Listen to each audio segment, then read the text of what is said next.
Salam müəllimlər, hər vaxtınız xeyir olsun. Bugün mən sizə təlimin forma və modelləri mövzusunun izahını təqdim etmiş olacağam. Deməli müəllimlər, tədris prosesini müxtəlif formalarda təşkil etmək mümkündür. Həm canlı formada, həm də onlayn formada təşkil edə bilərik. Canlı forma, əyani forma, yəni ənənəvi dərslər nəzərdə tutulur. Onlayn forma dedikdə isə müxtəlif elektron platformalar üzərindən keçirilən dərslər nəzərdə tutulur. Həm əyani dərslər, həm də onlayn dərslər sinxron və asinxron qaydada təşkil oluna bilər. Sinxron tədris nə deməkdir? Sinxron tədris müəllim və şagirdləri, yəni bütün tədris iştirakçılarını eyni vaxtda, eyni zamanda birgə fəaliyyətidir. Yəni bir yerdə olmasıdır. Eyni zamanda sinxron tədris canlı formada keçirilə bilər, onlayn formada da keçirilə bilər. Canlı formada müəllim və şagird eyni mühitdə, eyni sinifdə birgə fəaliyyət göstərir. Yəni birgə şəkildə olurlar. Bəs sinxron onlayn forma nə deməkdir? Sinxron onlayn forma o deməkdir ki, məsələn, mənim canlı dərslərim necədir? Mən Google Meet proqramı üzərindən, yəni elektron platforma üzərindən link göndərirəm. Siz canlı dərsə qoşulursunuz. Biz orada canlı ünsiyyətdə oluruq, müzakirələr aparırıq, dərs izahları veririk. Bu sinxron onlayn formadır. Aydındırmı? Bu sinxron onlayn formadır. Bəs sinxron canlı forma necədir? Məsələn, biz kursda, deyək ki, kursa gəlmisiniz, mənim kursuma gəlmisiniz. O kursda əyani formada birgə şəkildə, eyni mühitdə, eyni sinifdəyik və canlı formada birgə şəkildə fəaliyyət göstəririk. Bəs asinxron nə deməkdir? Asinxron, belə deyim, müəllimlə şagirdin bir yerdə olmasını gərəkdirməyən bir tədris formasıdır. Yəni, mən WhatsApp-da link, belə deyim də, qrup açmışam, bizim dərs qrupumuz. Mən o qrupda link göndərirəm, dərslərin izahını, PDF-lər, izahlar göndərirəm. Siz də istədiyiniz vaxt, istədiyiniz şəraitdə onu dinləyə bilirsiniz. Yəni, bir yerdə müəllimlə şagirdin bir yerdə olmasını gərəkdirməyən bir tədris formasıdır. Yəni, burada canlı dərslər olmur. Canlı şəkildə ünsiyyətdə olmuruq. Siz WhatsApp üzərindən ünsiyyət qura bilərsiniz. Yəni, mesaj yazırsınız, sual verirsiniz, qrupda nəyisə müzakirə edirik. Amma canlı şəkildə qoşulub müzakirə etmirik. Yəni, əvvəlcədən vaxt təyin edib qoşulmuruq. Bu, asinxronun, belə deyim də, asinxronun onlayn formasıdır. Asinxron tədris forması da iki cür olur. Onlayn və canlı şəkildə. Asinxronun canlı formatı nadir hallarda rast gəlinən bir tədris formasıdır. Bu da orta məktəblərdə layihə işi üzrə, təqdimat işi üzrə ola bilər. Məsələn, müəllim vaxt təyin edir ki, martın 20-sində, belə deyim, layihənin vaxtı müddəti, yəni bir tapşırıq verir, layihə hazırlamaq tapşırığıdır. Yəni martın 20-sində vaxt bitəcək. Yəni bu zaman siz də təhvil verərsiniz, yəni layihəni təhvil verərsiniz. O zaman uşaqlar belə deyim də həmin vaxtda, təyin olunan vaxtda qoşulurlar, layihəni təqdimat edirlər. Yəni müəllim əvvəlcədən lazım olan belə deyim də prosesləri, lazım olanları onlayn formada göndərir qrupa. Şagirdlər həmin izahlardan, həmin video izahlardan faydalanırlar, layihə hazırlayırlar və qeyd olunan vaxtda da qoşulurlar. Bu asinxronun canlı formasıdır. Ancaq çox zaman asinxron onlayn şəkildə təşkil olunur. Məsələn, orada canlı ünsiyyət yoxdur. Sadəcə WhatsApp üzərindən, bilirsiniz ki, mənim həm WhatsApp qrupum var, ora link göndərirəm, dərsin izahlarını göndərirəm, qeydlər göndərirəm, PDF-lər göndərirəm və eyni zamanda biz canlı da qoşuluruq. Həmin o canlı qoşulduğumuz hissə link göndərirəm hansı ki sizə. Siz də o linkdən qoşulursunuz canlı dərslərə. Bax, o sinxron onlayn tədrisdir. Amma sadəcə mənim qrupa göndərdiyim o video izahlar, PDF-lər, hansı ki bunlara istədiyiniz vaxtda, istədiyiniz məkanda, zamanda qulaq asa bilirsiniz təkrar-təkrar.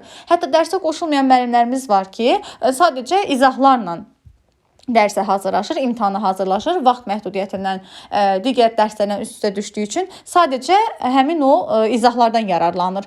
Bu müəllim deməli asinxron tədris formasından istifadə edir. Asinxron onlayn formasından. Burada asinxronun onlayn formasında canlı dərs yoxdur. Müəllimlə şagird bir yerdə müzakirə, fəaliyyət göstərmir. Və asinxronun çatışmayan cəhətləri bundan ibarətdir ki, ümumiyyətlə onlayn ərəfədə, yəni onlayn dərslərdə əgər canlı dərslərə qoşulmuruqsa, təbii ki, asinxron odur ki, yəni canlı dərs yoxdur orada. Və burada bizim sosial bacarıqlarımızı zəiflədir. Ünsiyyətdir, əməkdaşlıqdır. Axı bir-birimizlə ünsiyyətdə ola bilmirik, düzdür. Siz WhatsApp-a yazırsınız, mesaj yaza bilirsiniz, bir-birinizlə müzakirə apara bilirsiniz. Amma canlı şəkildə ünsiyyət aparmaq, anında rəy vermək, anında sual vermək. Baxın, bu belə deyim də asinxronda mümkün deyil. Asinxronun çatışmayan cəhətlərindəndir. Amma sinxron tədrisə anında sual veririk, anında rəy verə bilirik, anında müzakirələr edə bilirik. Ümumiyyətlə, sosial bacarıqlarımız sinxron tədrisdə daha çox inkişaf edir. Asinxronda isə sosial bacarıqlar zəifləyir. Çünki biz ünsiyyətdə, əməkdaşlıqda əlaqədə olmuruq. Yəni, ancaq WhatsApp üzərindən mən link göndərirəm və siz o linkə qoşularaq dərslərimizə baxırsınız. Yəni, orada asinxronda canlı dərs yoxdur. Bəs sinxronun fərqli cəhətləri hansılardır? Asinxronla sinxronun fərqli cəhətləri ondan ibarətdir ki, sinxron iştirakçılar arasında canlı ünsiyyət və əlaqə mövcuddur. Asinxronda isə öyrənmə prosesini özlərinə uyğun vaxt və tempdə qururlar. Çünki onlayn formadadır. Yəni, orada canlı dərs yoxdur. Sadəcə videolar, təlimatlar göndərirəm. PDF-lər lazım olanları göndərirəm qrupa. Siz də belə deyim də canlı dərs olmadan izləyirsiniz. Müəllim və şagirdlər informasiya və təcrübəni anında bir-biri ilə bölüşmə imkanı qazanırlar. Bu da bizim ünsiyyət, əməkdaşlıq bacarığımızı inkişaf elətdirir, amma asinxron tədrisdə bu yoxdur. Asinxronda bizim sosial bacarıqlarımız zəifləyir. Sinxron tədrisdə yaranan suallar və çətinliklər dərhal aydınlaşdığı üçün operativ əks əlaqə təmin olunur. Yəni, anında rəy verə bilirik sinxronda. Dərslər əvvəlcədən hazırlanmış plan əsasında, cədvəl əsasında ardıcıl və sistemli şəkildə aparılır. Bəli, əvvəlcədən mən qrupa yazıram ki, məsələn, bugün saat 20:00-da dərsimiz olacaq. Siz də saat 20:00-da canlı dərsə qoşulursunuz. Bu sinxronun onlayn formasıdır. Sinxron dərslər şagirdlərdə komanda işi, ünsiyyət, sosial bacarıqları formalaşmasına kömək edir. Bəli, asinxronda isə sosial bacarıqlar zəifləyir.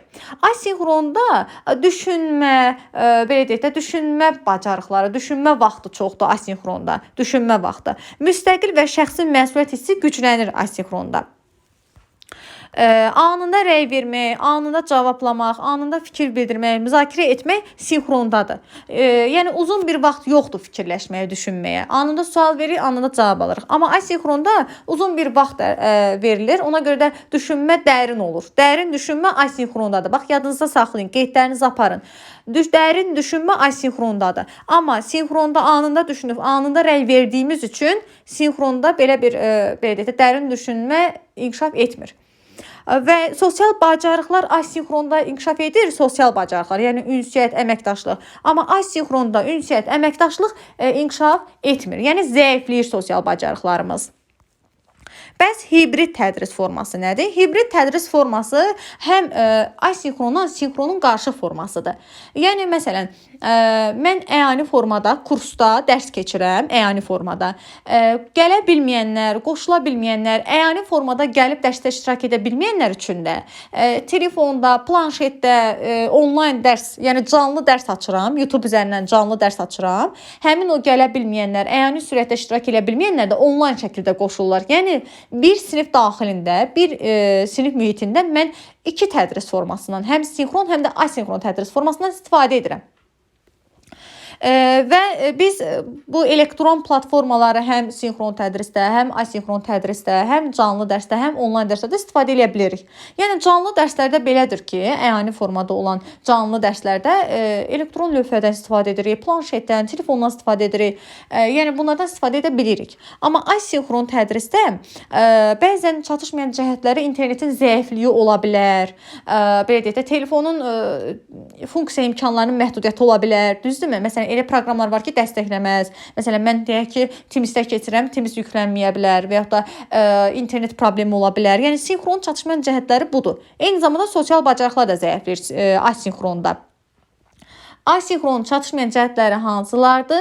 Asinxronda belə deyim də, elektron platformalar üzərindən olduğu üçün bəzən telefonda olan funksiyalar elektron platformaların dəstəkləməyə bilər telefon və ya deməli internet problemi ola bilər. Eyni zamanda asinxronda sosial bacarıqlar da zəifləyir. Yəni, canlı ünsiyyətdə olmuruq ona görə asinxronda. Amma sinxronda isə problem odur ki, yəni dərin düşünmə zəifləyir. Yəni, dərin düşünmə olmur sinxronda. Anında düşünüb, anında rəy veririk, anında fikir yürüdürük. Ancaq sinxronda sosial bacarıqlar güclənir. Çünki biz əyani olaraq ünsiyyətdə oluruq. İstər onlayn formada siz canlı dərslərə qoşulursunuz. Yəni onlayn formada da olsa, yəni mənim dərslərim canlı da keçirilir. Canlı dərslərə qoşulursunuz və orada anında bir-birimizə sual verə bilirik, rəy verə bilirik. Fikir verirsiniz, bu zaman nə olur? Bizim sosial bacarıqlarımız inkişaf edir. Hibrid tədris nə oldu bəs? Həm asinxron, həm də sinxrondan istifadə edirəm. Eyni sinif daxilində. Yəni məsələn kursumda dərs deyirəm, siz gəlmisiniz, əyani formada dərs keçirsiniz, sizə dərs keçirəm. Və gəlməyənlər, iştirak etməyənlər üçün də onlayn formada, eyni sinif daxilində həm onlayn istifadə edirəm, həm də əyanidən. Bu olur hibrid tədris forması. Qarışıq tədris forması da var, qarışıq tədris forması. Bu qarışıqla hibridi qarışdırmayın. Bunlar ayrı-ayrıdır. Sadəcə hibriddə sinxronla asinxronun qarışığıdır. Qarışıq tədris formasında isə mən məsələn bu gün sizə kursda əyani keçirəm, sabah gəlirəm onlayn formada keçirəm. Deyirəm sabahlarında onlayn qoşularsınız dərsə. Bugün əyani keçirəm, sabah da onlayn qoşularsınız. Baxın, bu qarışıq tədris formasıdır. Hibrid tədris forması isə eyni məkanda, eyni sinifdə həm onlayn tədrisdən istifadə edirəm. Yəni uşaqların yarısı onlayn qoşulub, yarısı əyani gəlibdir. Eyni sinif daxilində həm onlayn istifadə edirəm, həm də əyanidən. Bu hibrid tədris formasıdır. Sonra gəlir sorğu və araşdırma əsaslı təlim. Sorğu və araşdırma əsaslı təlim nə deməkdir? Baxın, burada bir söz var ki, bunu oxumaq kifayət edir. Einstein deyir ki, mənim xüsusi bir istedadım yoxdur. Sadəcə çox güclü marağım var, maraq hissim var. Baxın, siz indi imtahana hazırlaşırsınız, MİQ imtahanına, düzdürmü? Bu MİQ imtahanı bilirsiniz ki, istedaddan, savaddan çox çalışmaq əsasdır burada MİQ imtahanında. Çalışmaq, araşdırmaq, öyrənmək, təhlil etmək, öz üzərinizdə işləmək, özünüzü inkişaf etdirmək lazımdır. Əsas olan odur. Yəni çalışmaq. Çalışmaq uğurun yarısı deməkdir. Baxın, Einstein də bunu demək istəyir. Məhz uşaqlar da, şagirdlər də sorğu və araşdırma əsaslı təlimdə daha dərindən öyrənirlər, daha yaxşı mənimsəyirlər. Yəni şagird mərkəzli təlimdir. Şagirdlər burada fəal iştirakçı rolundadırlar. Şagirdlər burada araşdırırlar, təhlil edirlər, analiz edirlər, müzakirə təşkil edirlər, sorğu keçirirlər. Baxın, şagird burada aktiv iştirakçıdır və dərsi sorğu və araşdırma əsasında öyrənir, mənimsəyir. Məsələn, baxın, burada elə 5E modeli var ki, biz sorğu və araşdırma əsaslı təlimi 5E modelindən istifadə etməklə həyata keçirə bilərik. 5E təlim modeli nə deməkdir? Birinci, baxın, burada ingilis dilində yazılıbdır. Bu 5 dənə olan fikri ingilis dilində verilibdir. Bu ingilis dilində olan tərcüməsidir. Birincidə qeyd olunur ki, maraq oyatma. Deməli, biz bir problemli situasiya yaradırıq, şagirdə bir problemli bir sual ünvanlayırıq, şagirdi dərsə yönləndiririk. Belə deyim də, şagirdi o dərsin məqsədinə doğru yönləndiririk. O problemli situasiya ilə şagirdə maraq oyadırıq. İkinci gəlir araşdırma. Şagirdlər həmin o problemli situasiyanı araşdırırlar, birgə şəkildə müzakirə edirlər, fikirlərini ümumiləşdirib nəticəyə gəlirlər və sonra təqdimat edirlər müəllimə. Sonra gəlir izah etmə. Burada şagirdlər ümumiləşdirilmiş fikri, yəni aydınlaşdırdığı fikirləri, problemli situasiyanı araşdırdıqları problemli situasiyaları, gəldikləri nəticələri izah edirlər. Sonra gəlir möhkəmləndirmə. Burada artıq gəlinən nəticəni, öyrənilən informasiyanı möhkəmləndirmək üçün müəllim yeni misallar və nümunələr təqdim edir şagirdlərə. Öyrənilən informasiyanı möhkəmləndirmək üçün müəllim şagirdlərə misallar və nümunələr təqdim edir. Sonda gəlir qiymətləndirmə. Bu müəllim tərəfindən də aparıla bilər, şagirdin özünü qiymətləndirməsi şəklində də təşkil oluna bilər. Sonda şagirdin əldə etdiyi təlim nailiyyətləri, araşdırdığı, təhlil apardığı, izah etdiyi, müzakirə apardığı həmin o informasiya ki var, həmin o informasiyanı gəldiyi nəticələri izah etdi, aydınlaşdırdı, problemi həll elədi, möhkəmləndirdik, indi isə qiymətləndiririk. Qiymətləndirmə həm müəllim tərəfindən, həm də şagirdin özünü qiymətləndirmə əsasında aparıla bilər. Baxın, sorğu və araşdırma əsaslı təlim budur. Sonra gəlir burada problem əsaslı öyrənmə. Problem əsaslı öyrənmə və layihə əsaslı öyrənməni bir oxuyacaqsınız. Niyə? Çünki problem əsaslı öyrənmə ilə layihə əsaslı öyrənmənin oxşar və fərqli cəhətləri var. Oxşar cəhətləri odur ki, hər ikisində də problemli situasiyalar verilir. Yəni problem üzərində işlənilir və həyati bir situasiya təqdim olunur şagirdlərə. Oxşar cəhəti budur. Ancaq fərqli cəhəti ondan ibarətdir ki, layihə əsaslı öyrənmədə nəsə bir məhsul ortaya qoyulmalıdır. Nəsə bir məhsul ərsəyə gətirilməlidir. Yəni layihə əsaslı nəsə hazırlanmalıdır. Problemdə isə yalnız fikir problemin həllinə yönəlilir. Yəni məqsəd problemi həll etməkdir. Layihə əsaslı öyrənmədə bu öyrənmə metodu, bu təlim, yəni bu öyrənmə təlimi belə deyim də həftələri, ayları, hətta yarım ili, hətta bütöv ili də əhatə edə bilər. Çünki layihə hazırlamaq bir günlük bir şey deyil. Yəni bir neçə ayları ala bilər, illəri, hətta yarım ili, bütöv bir ili belə əhatə edə bilər. Ancaq problem əsaslı öyrənmə necədir? Bir neçə günü və həftəni əhatə edir. Gəlin indi nəzər salaq. Layihə əsaslı öyrənmə geniş spektrli mövzunu əhatə etməklə deməli kompleks problemlərə yönəlmişdir. Həmçinin yekunda şagirdlərin nəticələri maddi məhsul, yəni bir məhsul qoyulmalıdır ortaya. Bir məhsul ərsəyə gətirilməlidir. Layihə əsaslı öyrənmənin məqsədi budur. Müəllim bir fasilitator kimi müxtəlif formada öz dəstəyini göstərir. Belə ki, sualın qoyuluşunda, resursların təminatında, müntəzəm rəylərin verilməsində yaxından iştirak edir müəllim. Geniş əhatə dairəsinə və reallaşma vaxtına malikdir. Bu təlim modeli həftələri, yarım ili, hətta bütöv ili belə əhatə edə bilər. Dərin araşdırma tələb edir. Bu model sonda məhsul ortaya qoymağı tələb edir. Daha kompleks modeli, deməli, model olduğundan qiymətləndirmə meyarları da mürəkkəb xarakteristikaya malik olur. Həm məzmun baxımından, həm də sosial bacarıqlar qiymətləndirilir. Layihə axı bir nəfərin işidir, yəni komanda şəklində olur. Orada sosial bacarıqlar inkişaf edir, ünsiyyətdir, əməkdaşlıqdır. Baxın, bunlar inkişaf etdiyi üçün həm təlim nailiyyətləri, yəni biliyi, şagirdin biliyi də qiymətləndirilir, həm də sosial bacarıqlar da qiymətləndirilmiş olur layihə əsaslı öyrənmədə. Bəs problem əsaslı öyrənmə necədir? Hər hansısa bir spesifik problemə yönəlmişdir. Deməli, şagirdlər əməkdaşlıq şəraitində hansısa real dünya problemini götürüb onun haqqında informasiya toplayır. Daha sonra hipotez, yəni fərziyyə irəli sürür, həll yolu təklif edirlər.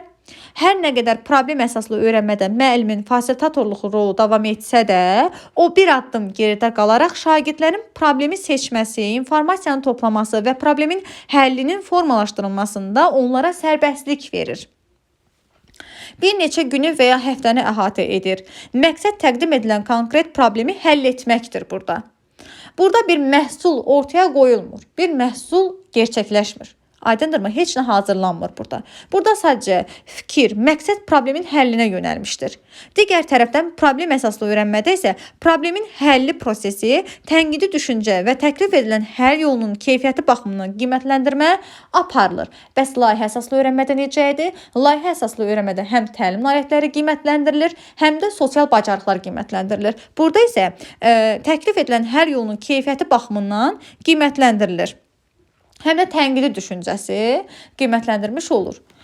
Daha sonra gəlir müəllimlər. Burada layihə əsaslı öyrənməni oxuyacaqsınız. Sonra gəlir burada deməli oyun əsaslı öyrənmə. Bilirsiniz ki, oyun əsaslı öyrənmədə şagirdlər daha yaxşı mənimsəyir. Yəni dərsimizi oyun əsasında təşkil edəndə şagirdlərin mənimsəməsi daha yüksək səviyyədə olur.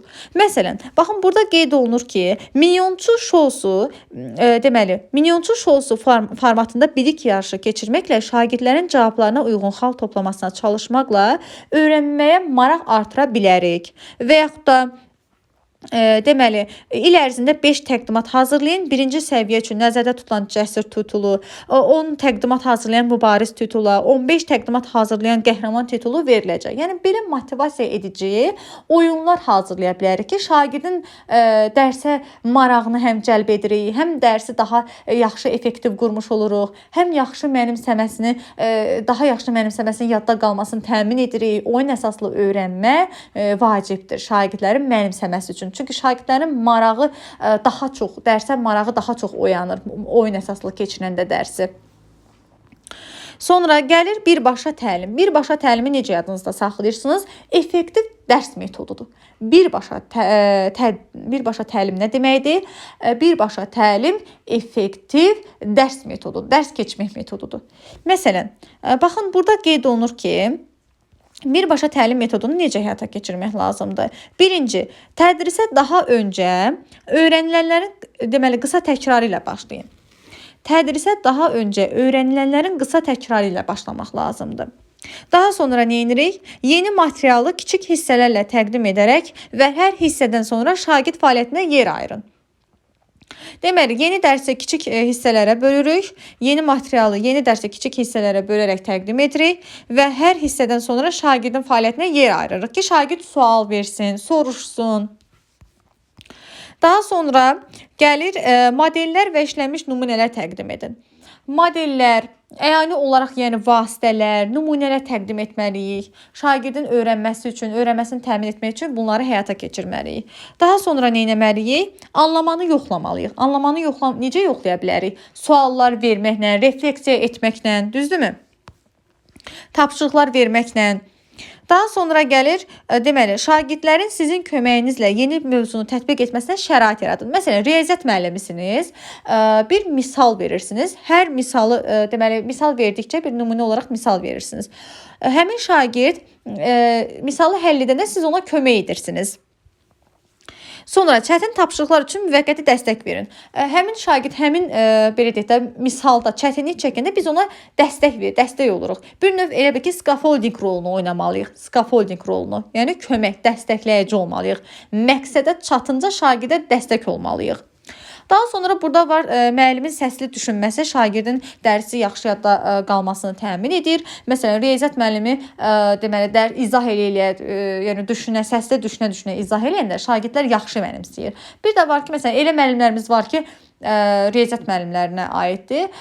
Səsli şəkildə yox, səssiz şəkildə düşünür. Nəyi necə etdiyini şagird dərk eləmir ki, o mənfi 2-ni hardan aldı, 2-ni hardan aldı, 5-i necə elədi, x-i necə elədi, onu necə ixtisar elədi, şagird anlamır.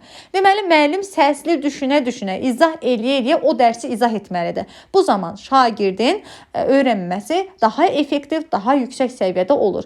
Bu bizim birbaşa təlim metodumuz adlanır. Belə müəllimlər, çətin dərs deyil, çox asan bir dərsdir. Ümid edirəm sizin burada çətinliyiniz olmayacaq. Mütləq şəkildə kitabdan da oxuyursunuz.